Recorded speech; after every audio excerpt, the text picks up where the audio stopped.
A good stance, and you got many ways of coaches trying to teach players how to get into a good defensive stance.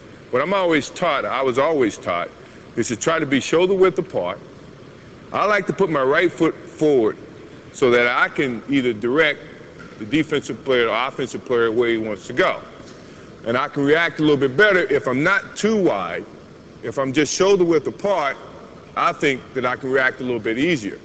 If I'm on the ball of my feet, then I'm active. I can move a lot quicker. If I'm on the heels of my foot, then that means I have to get to the ball of my feet and then react to the offensive player.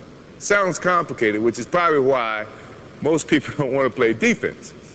Now, if I know the offensive player cannot go right, then I'm going to try to force him right. So I'm putting my right foot forward, giving him the direction in terms of where I'm trying to force him, and preventing him from going the way that he probably wants to go, which is left.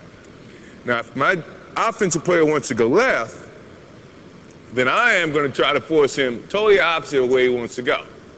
So I'm going to force him right. If he wants to go right, then I'm going to force him left. So that means I have to put my left foot forward and influence the offensive player to go this way.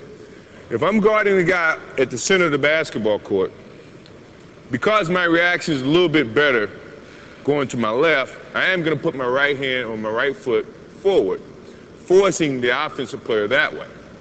Now, in terms of your hands, what do you do with your hands?